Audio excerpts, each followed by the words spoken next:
السلام علیکم وعلیکم السلام. میرا نام کاشف حیات ہے اور میں پاکستان تحریک انصاف سے تعلق رکھتا ہوں.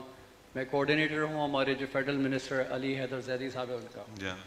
اور سب بے انتہا سیکھنے کو ملا آج آپ کی تقریر سے. پاکستان کے جو مسائل ہیں ان کو اپنے بخوبی جیوگرافیکل اور ایون ڈومیسٹک مسائل کی طرف روشنی ڈالی. جن حالات سے ہم لوگ گزر رہے ہیں ابھی تک تو ہم نے نیشن بلڈنگ پہ کام نہیں کیا. ایجوکیشنلی بھی ہم بہت پیچھے ہیں.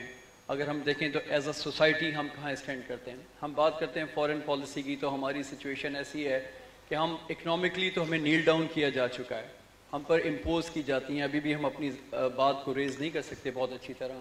ان تمام وسائل کو ہم سمجھتے ہیں کہ اس وقت ہم بڑی کمزور ایک ملک کی حیثیت سے. کیا آہستہ آہستہ جیسے ابھی آپ نے کہا کہ پاکستان بہتری کی طرف بڑھ رہا ہے, ایسی صورتحال کے اندر میں اس ایشو کو تھوڑا سا آپ سے ریز کروں گا سمجھنے کی خاطر.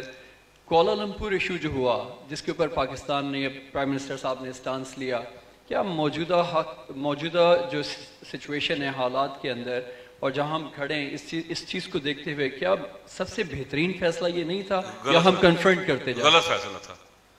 سعودی عرب کی جرت نہیں ہے 40 لاکھ پاکستانی کو نکال سکے. سعودی عرب کے پیچھے سے ایٹمی ملک پاکستان ہٹے اس کی کمر ٹوٹ جاتی ہے. وہ دلدل میں یمن میں پھنسا ہوا ہے, یمن کی دلدل میں غرق ہو چکا ہوا ہے, یہاں تک چلا گیا ہوا ہے. اس کی جرت ہے 40 لاکھ پاکستانی نکالے. پاکستان کی اگر سپورٹ اس کے ساتھ نہ ہو, بنگلہ دیش کی آرمی جا کے وہاں لڑے گی, اس کی حمایت کرے گی, جا کر انڈیا کی آرمی جا کے وہاں جا کے لڑے گی اور حمایت کرے گی. اپنی پاور اپنی طاقت کو کم سمجھنا یہ غلط ہے. یہ غلط ایڈوائز کیا گیا عمران خان صاحب کو, اور بزدلوں نے ایڈوائز کیا ہے. بزدل لوگ تھے جو اس کے ایڈوائزر تھے اور انہوں نے سے یہ کام کروایا ہے. اور پھر عقل مند اور سمجھدار نہیں تھے, چیزوں کو دور تک نہیں دیکھتے تھے. مجھے یوں لگتا ہے کہ وہ سعودی عرب کے زیادہ حامی تھے, سعودی عرب کے انٹرسٹ کا ان کو زیادہ خیال تھا پاکستان کی نسبت. کس طرح سے پاکستان سے الگ تھلگ ہو سکتا ہے بھائی؟ وہ ایک ایٹمی ملک پاکستان جس کی فوج وہاں موجود رہتی ہے, جو وہاں کی ٹریننگ دیتی ہے, جس کے اوپر وہ ڈیپینڈ کرتا ہے, جو اس کی اسٹریٹجک ڈیپتھ ہے, پاکستان سے الگ تھلگ ہو سکتا ہے وہ؟